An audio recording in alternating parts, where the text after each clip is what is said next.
हाय buddies, मैं हूं आपका दोस्त मनीष और ये है हमारा YouTube चैनल मार्गदर्शक गुरुजी। दोस्तों आज के इस वीडियो में हम बात करने वाले हैं एबल टू के एक नए कॉन्सेप्ट के बारे में, एबल टू के 12वें यूज के बारे में। जी हां दोस्तों, यहां पर कैन बी एबल टू है और कुड बी एबल टू है। मैंने दोनों स्ट्रक्चर साथ में ले लिया क्योंकि ये दोनों का मीनिंग सेम ही है।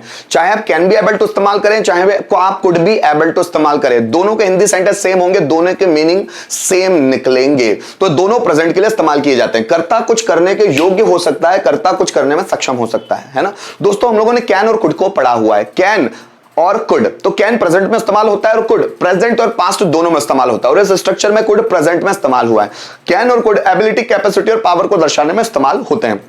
इनमें जो भी सेंटेंसेस आएंगे ना दोस्तों, वो एबिलिटी, कैपेसिटी और पावर को ही दर्शाएंगे। जैसे हमने मे बी एबल टू, फिर may have been able to, फिर might be able to, might have been able to, ये इन कॉन्सेप्ट्स को भी पढ़ा है। तो मे बी एबल टू मतलब शायद, कर्ता कुछ करने में योग्य हो सकता है, लेकिन वहां लगता है शायद, क्योंकि मैं पॉसिबिलिटी को दर्शाता है। कैन एबिलिटी, कैपेसिटी और पावर को दर्शाता है, दोनों ही थोड़े से अलग है। सो अगर इसमें जो भी सेंटेंसेस आएंगे ना गाइस, वो कहीं ना कहीं एबिलिटी, कैपेसिटी और पावर को दर्शा रहे होंगे। कैसे, आइए समझते हैं। मेरा भाई उस पहलवान को हराने में सक्षम हो सकता है। मेरा भाई उस पहलवान को हराने में सक्षम हो सकता है। इट मींस टू से मेरे भाई में वो काबिलियत है, मतलब वो एबिलिटी है, उसमें वो पावर है कि वो पहलवान को हराने में सक्षम हो सकता है। राम रावण को मारने के योग्य हो सकते हैं। अब राम रावण को मारने के योग्य क्यों हो सकते हैं? क्योंकि राम में है एबिलिटी, राम में है पावर कि वो रावण को मार सकते हैं। राम में है कैपेसिटी कि वो लंबे समय तक रावण से लड़ सकते हैं। बाकी तो कोई रावण को छेड़ भी नहीं सकता है ना, किसी की औकात भी नहीं है रावण को मारने की। तो राम में कैपेसिटी है लंबे समय तक रावण को सहन करने की, तो राम रावण को मारने में सक्षम हो सकते हैं। वह माउंट एवरेस्ट पर चढ़ने के योग्य हो सकती है। क्यों हो सकती है? क्योंकि उसकी बॉडी की कैपेसिटी इतनी है, वो सहन कर सकती है टेंपरेचर, वो सहन कर सकती है थकान, उसकी कैपेसिटी वैसी है। ठीक है, आइए कुछ और एग्जांपल समझते हैं। जैसे वह कंपटीशन को जीतने में सक्षम हो सकता है, उसमें वो पावर है, उसमें वो एबिलिटी है कि वो कंपटीशन को जीतने में सक्षम हो सकता है। हम पैसे का निवेश करने में सक्षम हो सकते हैं, हम में वो एबिलिटी है कि हम सही जगह पर पैसे निवेश कर सकते हैं, मतलब पैसे निवेश करने में सक्षम हो सकते हैं। मैं गाना गाने में सक्षम हो सकता हूं, मुझ में गाना गाने की जो एबिलिटी है उसके माध्यम से मैं बोल रहा हूं कि मैं गाना गाने में सक्षम हो सकता हूं। मतलब ये जो सेंटेंसेस इसमें आते हैं, इसमें कहीं ना कहीं एबिलिटी, कैपेसिटी और पावर के बारे में ही जानकारी मिलती है। तो चाहे तो आप कैन बी एबल टू इस्तेमाल करें या कुड बी एबल टू इस्तेमाल करें, दोनों ही प्रेजेंट सेंस में इस्तेमाल किए जाते हैं। आइए इसको ट्रांसलेट करके देखते हैं। जैसे मेरा भाई उस पहलवान को हराने में सक्षम हो सकता है। So my brother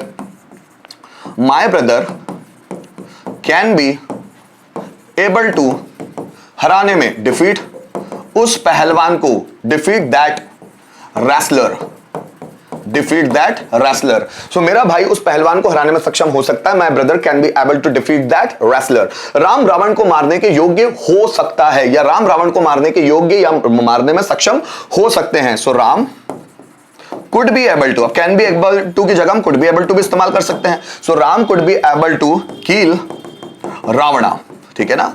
so Ram will be able to, could be able to kill Ravana. वह माउंट एवरेस्ट पर चढ़ने के योग्य हो सकती है। So she can be able to climb the Mount Everest,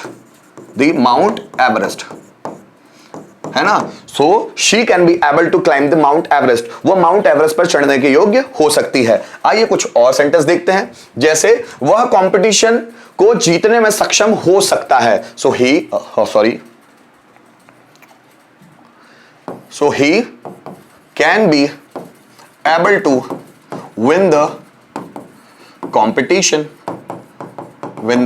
competition, हम पैसे का निवेश करने में सक्षम हो सकते हैं। So we could be able to invest money, ठीक है। मैं गाना गाने में सक्षम हो सकता हूं। So I can be able to sing a song, मैं गाना गाने में सक्षम हो सकता हूं। So I can be able to sing a song, या आप इसकी जगह कुड बी एबल टू भी रख दे तो कोई दिक्कत नहीं है। गाइज यहां पर कैन बी एबल टू का स्ट्रक्चर है, चाहे तो आप कुड बी एबल टू भी इसकी जगह इस्तेमाल कर सकते हैं। पांचों स्ट्रक्चर्स हैं, एक सेंटेंस को पांचों में हम लोग बनाने की कोशिश करेंगे। जैसे मैं खली को हराने में सक्षम हो सकता हूं, मतलब मुझ में वो पावर है कि मैं खली को भी हरा सकता हूं, है ना। सो मैं खली को हराने में सक्षम हो सकता हूं। So I can be able to defeat मतलब हराना, है ना। और खली, खली जो WWE में रेसलर थे, भारत की ओर से सबसे लंबे, है ना, और सबसे ज्यादा heavy. So I can be able to defeat Khali, मैं खली को हराने में सक्षम नहीं हो सकता हूं। So I can not be able to defeat Khali, defeat Khali, क्या मैं खली को हराने में सक्षम हो सकता हूं? So can I be able to defeat Khali, मैं खली को हराने में सक्षम कैसे हो सकता हूं?